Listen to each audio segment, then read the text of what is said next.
ఆంధ్రప్రదేశ్లో మాజీ CM YS Jaganmohan Reddy Palnadu పర్యటన సమయంలో జరిగిన ఇన్సిడెంట్ ప్రస్తుతం రాష్ట్ర రాజకీయాల్లో పెద్ద దుమారాన్ని రేపింది. సింగయ్య అనే వ్యక్తి జగన్ ప్రయాణిస్తున్న వాహనం కింద పడి మరణించారంటూ ఆరోపణలతో ఈ కేసు నమోదు కాగా జగన్ను రెండవ నిందితుడిగా A2గా చేర్చారు.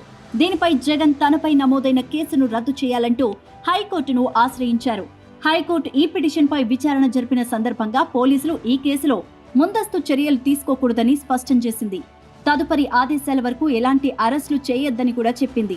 ఇదే సమయంలో వీడియో ఆధారాల భిన్నతలపై కూడా కోర్టు ఆరా తీసింది. ఘటనకు సంబంధించి సోషల్ మీడియాలో విపరీతంగా వ్యాపించిన వీడియో పైన ఫోరెన్సిక్ పరీక్షలు చేయించి ఫోన్ ఐడి, లొకేషన్ను ధృవీకరించి వీడియో నిజమైనదే అని నిపుణులు నివేదిక అందించినట్టు సమాచారం. ఇక వీడియో తీసిన క్షణం నుంచి ఆ వీడియో డ్రోన్ ఫుటేజ్ వరకు అన్ని ప్రభుత్వ న్యాయవాదులు కోర్టుకు సమర్పించబోతున్నారు.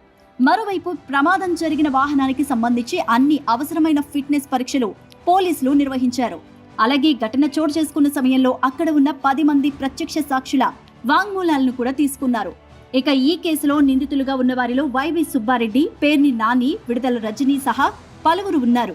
అయితే ఈ ఘటనకు ప్రధాన సంబంధిత వ్యక్తిగా భావిస్తున్న డ్రైవర్ రమణారెడ్డి విచారణకు పూర్తిగా సహకరించకపోవడంపై ప్రశ్నలు తలెత్తుతున్నాయి. అతను వీధిలో పడిన వ్యక్తిని గమనించలేకపోయాను అని చెప్పినట్టు తెలుస్తోంది.